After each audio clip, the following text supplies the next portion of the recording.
Panama was in the first 10 countries in many relocation magazines for the last years, and the advantages of Panama are well known.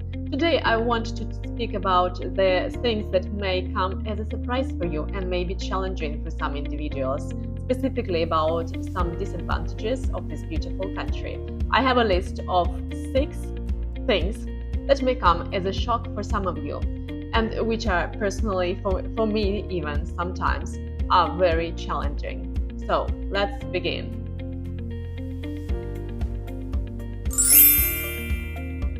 So the first one, affordability. I recently had a video about the monthly expenses in Panama on my personal example, and all my calculations of all the things I have to buy every month is close to $3,000 per month. So can it be called very affordable and cheap? I'm not sure. I think there are many countries, especially where the currency is not dollar, that are more cheaper, like way cheaper than Panama. The construction projects that are coming in the next few years are selling the meter square for $4,000 to $5,000 meter square. So, and this is already close to the construction prices in other major cities all over the world. So I'd say that Panama is not that cheap. Number 2, and this one is pretty obvious once you step onto the streets of Panama, and this is unfortunately the amount of trash. Many people who come to Panama for the first time and see this on the streets are unpleasantly impressed because trash collection is not very efficient. The education of the people is also quite low regarding the recycling, regarding even the disposal of the trash. You can see often a car driving on the road, and an expensive car even, it's not a cheap car, with people throwing their cans and garbage right out of the window.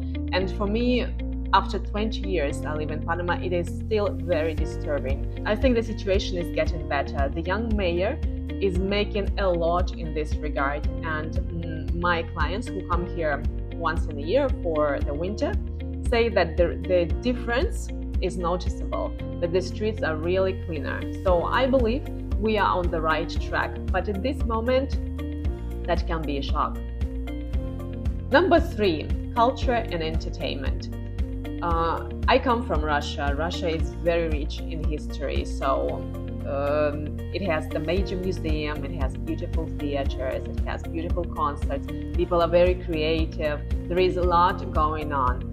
Panama is a small country with not so much tradition, so you will not find here impressive museums, you will not find here impressive libraries. The concerts are very scarce, and in all, the cultural life is very small. However, if you are a person who is very proactive and who is looking for these things, you will always find something going on. There will be some interest groups, there will be some minor things happening, but don't expect much here. And to satisfy this hunger, maybe you will have to go somewhere abroad. You will have to go maybe to your home country or to the neighboring Mexico or Colombia. Another thing which is very frustrating for many people, I've kind of got used to this, but still comes as a shock sometimes, the famous mañana and procrastination, and the delays can be very frustrating for many people. People coming on time for the appointment is a big surprise and a wow. People who know to do their job is a double wow. So these things are really, really hard to handle even after so many years being here. Number 4, the language barrier. It is widely said, and I read it myself many times, that Panama is bilingual, which is totally untrue. In Panama, bilingual are only a very specific group of people. They are richer, the ones who are younger, so these are very small group of people. So if you need assistance, let's say you go to a bank to open a bank account, you will have a hard time not speaking Spanish. Or you go to a restaurant, you will have a hard time not speaking Spanish. So bear in mind that if you come to Panama, you'll probably at a certain moment will have to learn Spanish language. English is the only other option if you get any any option at all. No other languages are spoken. Number 5, the infrastructure, the infamous holes in the pavements where you can go down up to your neck. And you should be really careful not to step on a trash or not to fall into the hole. So the infrastructure can be really in a huge necessity of improvement. The electricity blackouts are happening sometimes, although all the modern buildings have power generators, so it's not really an issue, but still it's happening. Water supplies can also be stopped sometimes, although again the buildings have their water tanks. But these services, these essential services, can be interrupted. So infrastructure is definitely not the first world infrastructure, although it can be better than in many neighboring countries. And the last one, which for some people can be an advantage and for others it's a huge disadvantage. This is the climate and the humidity. Be prepared to sweat here all the time because the humidity is over 90%.